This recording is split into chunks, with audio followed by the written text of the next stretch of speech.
अभी इस स्थिति में 190 का उल्लेख किया गया यहाँ पे, 190 लोग हैं जो रजिस्टर्ड हैं, तो 1900 कैसे हो गए सर? हाल ये है सर कि अगर कोई लोकल आदमी यहाँ पे अवैध कंस्ट्रक्शन करता है तो सेम डे जो है ढारा तोड़ जाता है उनका। ये शर्म की बात है। माननीय श्री अनिरुद्ध सिंह जी।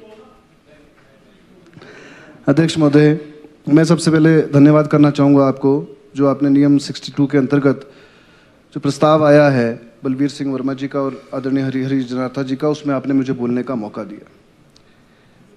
अध्यक्ष महोदय, जैसे कि लड़ाई झगड़े की बात हुई और अखबारों के माध्यम से भी हमने देखा कि लड़ाई कहीं हुई और उसका मुद्दा जो है वो शिमला शहर के अंदर आ गया।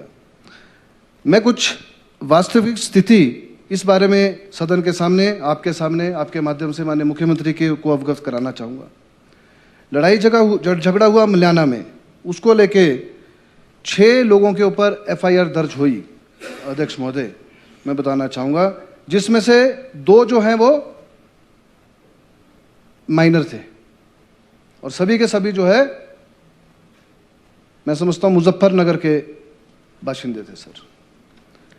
लड़ाई झगड़ा हुआ, पुलिस ने बिल्कुल कार्रवाई करी। मैं धन्यवाद करता हूँ पुलिस प्रशासन का और हिमाचल प्रदेश सरकार का, जिन्होंने इमीडिएट एक्शन लेते हुए उनको अरेस्ट किया, उनके ऊपर केस दायर किया। परंतु उसके बाद क्योंकि मॉब इतना ज़्यादा था, उनके खिलाफ आक्रोश था। सवाल यह है कि आक्रोश क्यों है स्पीकर महोदय? आक्रोश क्यों है? इसके कारण है हमारे प्रदेश में। मैं बोलना चाहूँगा, हमारे चंबा में हमारे एक समुदाय के लोग रहते हैं, पौंटा साहब में रहते हैं, नाहन में रहते हैं, कसुमटीज में रहते हैं, चौपाल में रहते हैं। आज तक कोई भी इंसिडेंस ऐसा आज तक कभी हिमाचल प्रदेश में ना हुआ है, ना पहले उनकी कोई लड़ाई झगड़े की प्रवृत्ति रही है, ना पहले हुआ है, ना आज हो रहा है सर। वो शरीफ लोग हैं, बाल बच्चेदार लोग हैं, कोई बगीचा लगा रहा है, कोई खेत खलिहान है, कोई मजदूरी कर रहा है सर। आपके क्षेत्र में भी एक समुदाय के लोग रहते हैं सर, तो यहाँ के पुराने लोग हैं, उनके मैं तो बोलना चाहूँगा एक भी इंस्टेंस कभी नहीं हुआ सर। ये कैसी स्थिति उत्पन्न हो रही है प्रदेश में, जो रोज नए लोग आ रहे हैं, कोई जमात वाले आ रहे हैं, कहीं आ रहे हैं जिनका अता पता ही कोई नहीं। क्या ये रोहिंग्या मुसलमान है? मैं खुद अध्यक्ष महोदय 1-2 जनों को जानता हूं जो बांग्लादेश से आए हैं, उसकी वेरिफिकेशन होनी चाहिए। मैं इस सदन में आपके माध्यम से मुख्यमंत्री महोदय को बोलना।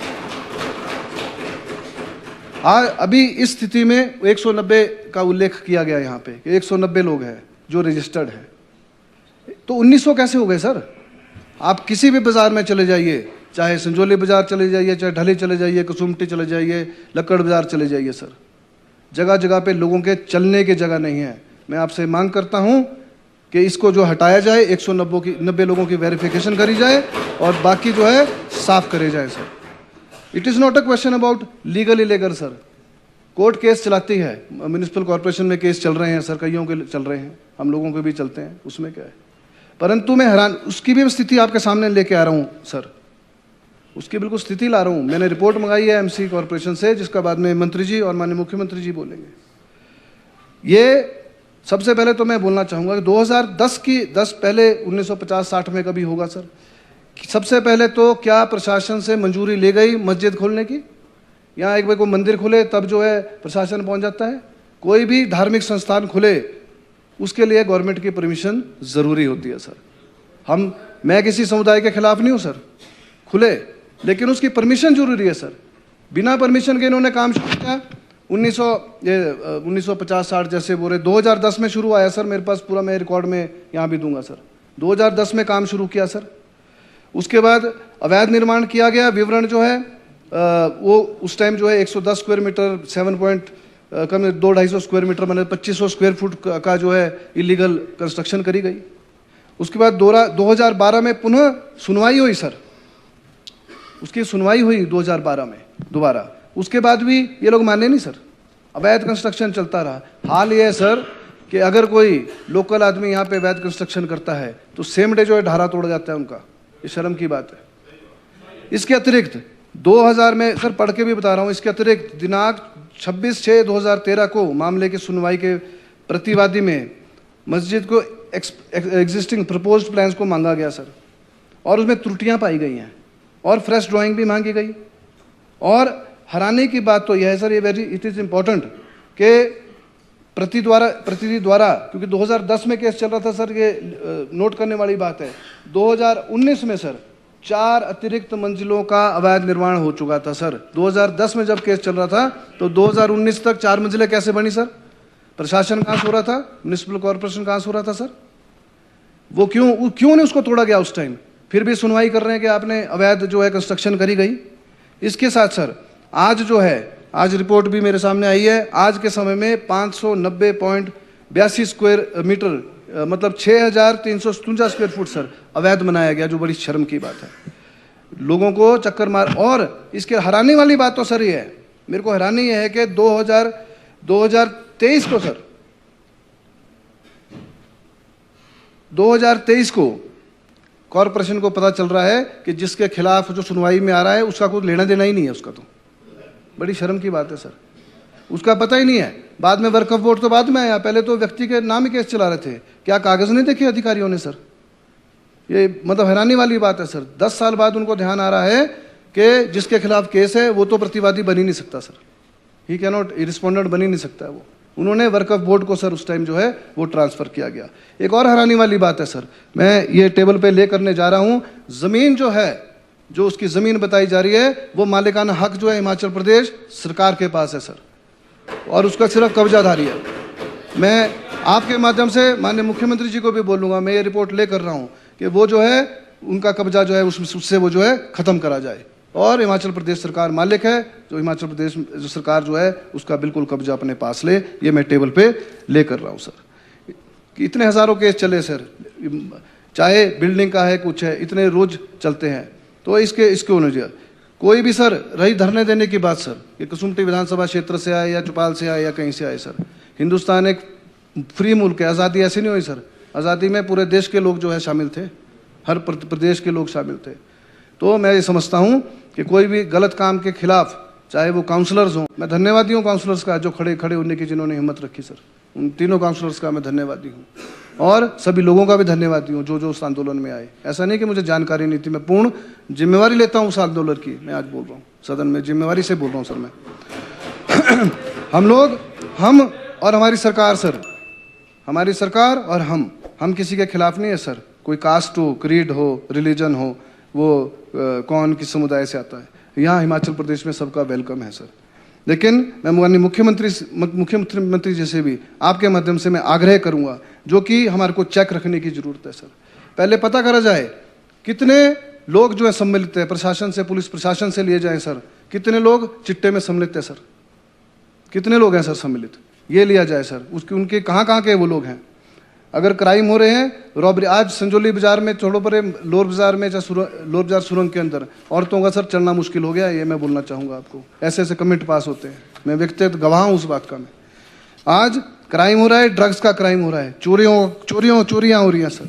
लव जिहाद जो सबसे बड़ी बात है सर, इसके ऊपर भी ध्यान देने वाली बात है, जो कि हमारे देश के लिए, प्रदेश के लिए बड़ी खतरनाक बात है सर। वायलेंस हो रहा है सर, लड़ाई झगड़े हो रहे हैं। क्या हमारे लोकल लोगों ने शुरू करा सर वायलेंस? ये भी पता करा जाए। शुरू उन्होंने किया, उसके बाद जो है लोग पुलिस थाने का घेराव भी किया है और उस क्षेत्र का घेराव भी किया है और धरना प्रदर्शन भी किया। डोमेस्टिक वायलेंस सर, ये भी, इसको भी कंसिडरेशन में रखा जाए।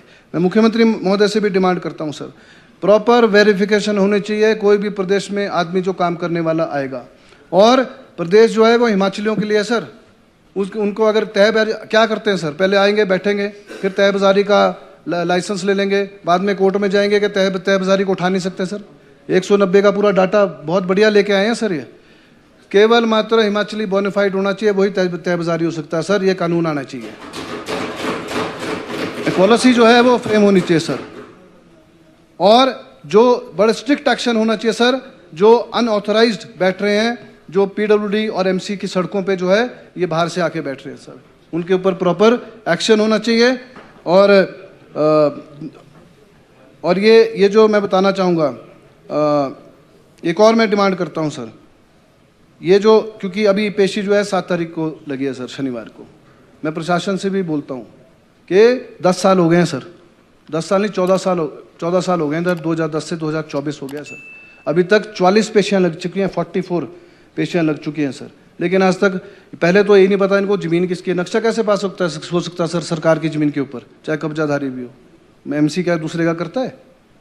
कैसे उसके रिपोर्ट ही कैसे ली उन्होंने सबमिट ही कैसे किया? सबसे पहली बात तो यह है कब्जाधारी के, अगर कब्जाधारी की है तो सबसे पहले वो नक्शा रद्द करा जाए। जो अवैध 4 मंजिल बनी है सर, इमीडिएटली एक्शन हो उसके ऊपर, क्योंकि 44 पेशियों में ऐसा नहीं है सर, ये 44 पेशियों में 44 पेशियाँ लग गई हैं सर, 44 पेशियों में कोई फैसला ना हो पाए, ये तो टालने वाली बात है, मैं समझता हूँ। और इसके बाद उत्तर भी दिया गया है सर, मस्जिद का उत्तर भी दिया है, क्योंकि शौचालय का ये तब भी नहीं मान रहे सर, ये तो प्रोक्लेम्ड अफेंडर जिसको बोलते हैं, इनको आदत है अफेंड करने की, मतलब गैर कानूनी काम करने की आदत है सर। 2010 से लेकर पहले 1 मंजिल बनाई, 2 मंजिल बनाई, फिर 5 मंजिल बन गई है सर, ठीक है। और अभी भी जो सर ये बाथरूम बनाए, और मैं धन्यवादी हूँ जनार्दन जी का, जिन्होंने वहाँ खड़े होके वो शौचालय तोड़ाए सर, ये भी बात है। 2024 में सर, 2024 जून में ये टूटे हैं, ये मेरे पास रिपोर्ट है सर, मैं ऐसे नहीं बोल रहा हूँ सर, ऑन रिकॉर्ड बात कर रहा हूँ, मैं बड़ी जिम्मेवारी से बात कर रहा हूँ। मेरा आपसे ये अनुरोध है सर, इमीडिएटली इस बिल्डिंग को जो है ध्यान में रखते हुए अवैध जो घोषित करी गई है, क्योंकि मुझे बोला गया कोर्ट में जाएंगे, तो ठीक है, एक कोर्ट से फैसला है, जाएं जहाँ जाना है, हाई कोर्ट में जाना, हाई कोर्ट वाले देखेंगे किसकी ज़मीन है, वो फैसला देंगे। यहाँ क्यों टाल मटोल हो रही है, मेरा कहने का मतलब है। इसका जो है मैं आपसे आग्रह करूँगा, माननीय मुख्यमंत्री जी का आग्रह करूँगा आपके माध्यम से कि इसकी प्रॉपर जो है जाँच हो सर। ज़मीन, सबसे पहले ज़मीन किसकी है, क्या वो अधिकृत है नक्शा जमाना कराने के लिए, कितनी मंजिल 10 साल में उन्होंने, 15 साल में कितनी मंजिल रिपीटेडली वर्क स्टॉप करने के लिए, क्यों इनका बिजली पानी नहीं काटा सर? जब कानून है, दूसरों को तो फटाफट जो है बिजली पानी काटने के ऑर्डर कर देते हैं, इनको क्यों नहीं करे आज तक? ये मिली भगत भी है सर, ये मैं बता रहा हूँ आपको। इसको जो है इमीडिएटली एक्शन होना चाहिए, जैसे, क्योंकि ये इलीगल है, ये पेपर्स में भी रिपोर्ट में है। और आखिरी में बोलना चाहूँगा सर आपकी अनुमति से, हम जितने भी हैं सर यहाँ बैठे हैं, हम जो है हिमाचल के हक के लिए, हिमाचल के लोगों की आवाज़ उठाने के लिए हम लोग प्रतिबद्ध हैं, हमारा कर्तव्य है, और मेरा तो धर्म भी यही है सर। धन्यवाद, आपने मुझे बोलने का मौका दिया।